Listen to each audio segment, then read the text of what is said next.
Welcome to the market money magnet guys. आज यहाँ इस वीडियो में हम बात करने वाले हैं रेल स्टॉक्स के बारे में। अब जो रेलवे स्टॉक्स है, आप देख ही रहे हो कि कुछ दिन से रेलवे के स्टॉक्स में हमें बहुत अच्छी ग्रोथ देखने को मिल रही है। तो हम ये डेफिनेटली जानेंगे कि ये ग्रोथ कब तक रहेगी और एज वेल एज ये ग्रोथ क्यों है।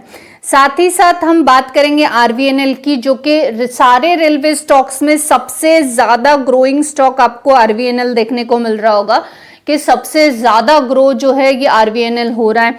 तो हम इसके बारे में भी जानेंगे।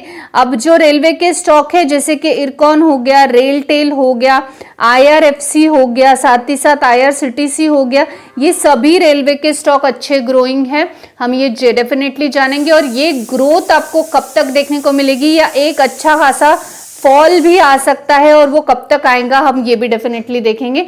तो चलिए सबसे पहले हम देख लेते हैं कि आज रेलवे के स्टॉक में किस तरह की मूवमेंट रही है। आप यहाँ पे देख सकते हैं कि जैसे ही हमने अगर आरवीएनएल की बात की जाए तो आरवीएनएल का स्टॉक जो है आज करीबन 15% से हमें ग्रोइंग देखने को मिल रहा है। आप यहाँ देख सकते हैं कि करीबन 15.5 के आसपास जो है आरवीएनएल के स्टॉक में आज हमें जो है रिटर्न्स बना के देते हुए देखने को मिला। सबसे ज्यादा ग्रोइंग जो है आरवीएनएल आज हमें रेलवे स्टॉक्स में देखने को मिला। अगर हम आईआरसीटीसी की बात करें तो आईआरसीटीसी का जो स्टॉक है ये आज करीबन 1.85 के आसपास ही हमें देखने को मिला है। यानी इसने जो है आज इसकी तेजी हमें सिर्फ 1.85% की देखने को मिली है। फिर भी 1.85% भी आईआरसीटीसी के लिए बहुत है, क्योंकि बहुत समय से हम देख रहे हैं कि रेलवे स्टॉक जो है ये थोड़े से स्टक ही थे, ज्यादा ग्रोथ इनमें देखने को नहीं मिल रही थी। लेकिन फिर भी जो है आईआरसीटीसी हमेशा ही पीछे रहा है। बाकी सारे स्टॉक अच्छे ग्रोइंग देखने को मिलते थे लेकिन आईआरसीटीसी नहीं। तो आज आईआरसीटीसी में भी 1.85% की जो है ग्रोथ दी है, तो ये एक बहुत पॉजिटिव साइन देखने को मिला। अगर हम यहाँ पे रेलटेल की बात करें, यानी RailTel corporation of India limited की बात करें, तो रेलटेल में भी आज हमें करीबन 2.51% की ग्रोथ देखने को मिली है। आप यहाँ पे देख सकते हैं क्लोजिंग के वक्त 2.51% है, ड्यूरिंग द मार्केट इससे ज्यादा डेफिनेटली था। अगर हम इरकॉन की बात करें तो इरकॉन में भी आज हमें करीबन 6% की ग्रोथ देखने को मिली है।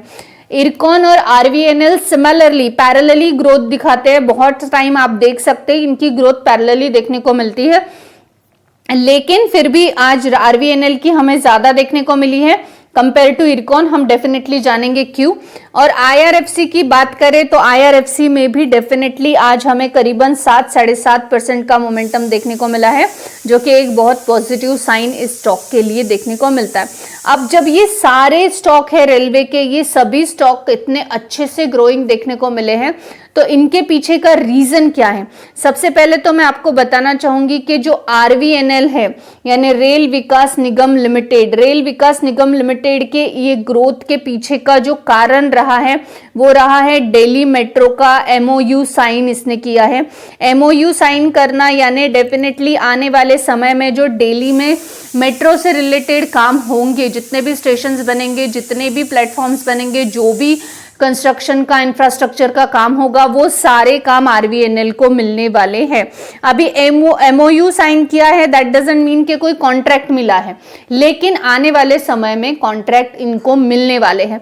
और जब आरवीएनएल को कॉन्ट्रैक्ट मिलते हैं तो पैरेलली जो है इरकॉन यानी ये सिमिलर काम इंफ्रास्ट्रक्चर में ही करता है। इनके मर्जर की भी बात हुई थी, लेकिन जो कि सक्सेसफुली होते हुए हमें नहीं देखने को मिली। लेकिन इरकॉन भी इसीलिए तेजी में है कि आरवीएनएल के साथ इरकॉन भी इंफ्रास्ट्रक्चर का काम मिलता है। और अगर आरवीएनएल को दिल्ली मेट्रो की तरफ से प्रोजेक्ट्स मिलेंगे तो उस प्रोजेक्ट में हेल्पिंग हैंड या सबऑर्डिनेट कंपनी के रूप में हमें इरकॉन काम करता हुआ देखने को मिलेगा। यानी अगर आरवीएनएल को हेवी वर्कलोड है और वो चाहते हैं कि उनको हेल्पिंग हैंड और कोई कंपनी मिले या चाहिए हेल्पिंग हैंड के लिए, तो वो किसी बाहर के आउटर कंपनी को चांस न देते हुए वो इरकॉन को चांस देंगे। और यही रीजन की वजह से जो है हमें इरकॉन भी करीबन 6% से तेजी में देखने को मिला है। अब रेलवे के स्टॉक में ये जो तेजी है रेस्ट ऑफ द स्टॉक में, साथ ही साथ इरकॉन और आरवीएनएल में भी इसका एक और रीजन है, और वो रीजन है वो है बजट। अब जो बजट आने वाला है, बजट की डेट भी अनाउंस हो गई है।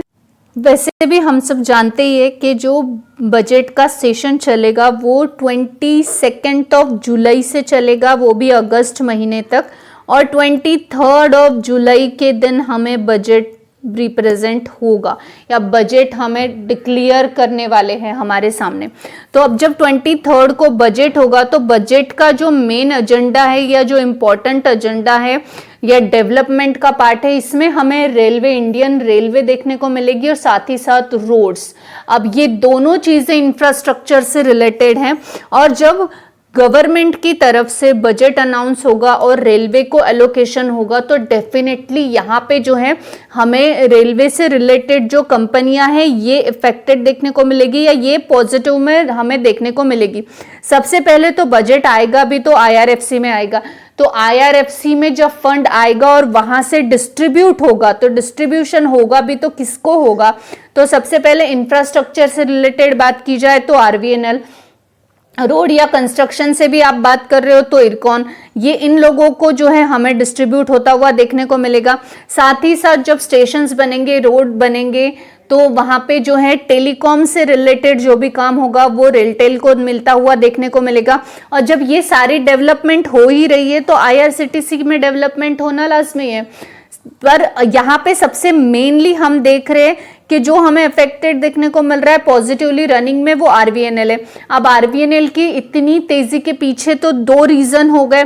एक तो हो गया कि उसने दिल्ली मेट्रो के साथ एमओयू साइन कर लिया, यानी दिल्ली मेट्रो से रिलेटेड जितने भी काम होंगे वो आरवीएनएल को मिल जाएंगे, आगे कॉन्ट्रैक्ट्स आरवीएनएल को मिलेंगे। साथ ही साथ बजट, अब जब 23 को बजट अनाउंस होगा तो बजट में रेल का आवंटन अगर ज्यादा हुआ तो डेफिनेटली जो भी कंस्ट्रक्शन से रिलेटेड काम है वो आरवीएनएल और इरकॉन को मिलेंगे।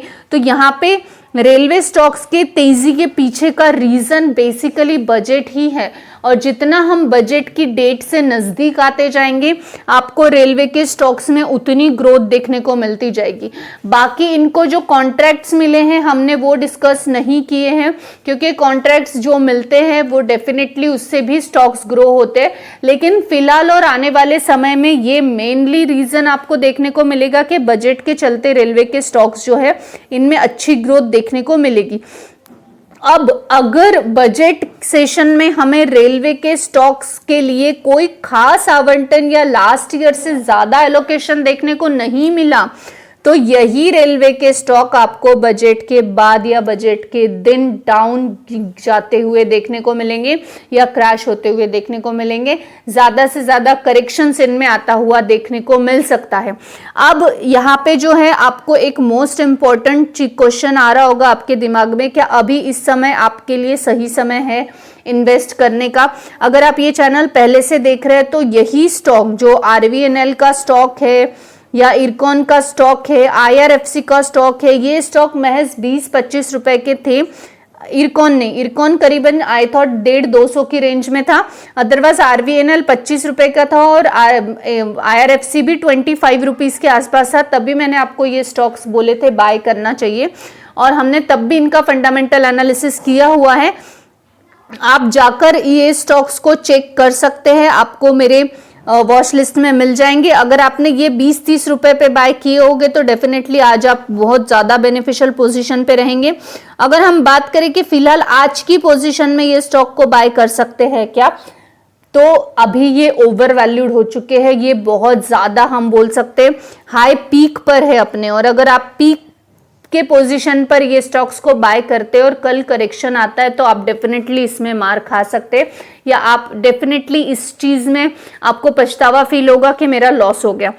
लेकिन कुछ लोग ये चीज को इस स्ट्रैटेजी से भी चलते हैं कि अभी बाय करेंगे और जैसे ही बजट अनाउंस होगा उसमें क्या चीज आइडेंटिफाइड होगी, अगर स्टॉक में एलोकेशन अच्छा हुआ स्टॉक आगे भागेगा, थोड़ा वेट करके प्रॉफिट बुकिंग करेंगे।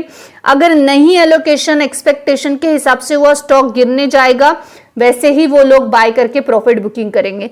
तो आपको अगर ये शॉर्ट टर्म स्ट्रैटेजी को यूज करना है आप बाय कर सकते हैं। लॉन्ग टर्म इन्वेस्टर्स के लिए ये टाइम डेफिनेटली इन्वेस्ट करने का नहीं है इन स्टॉक में।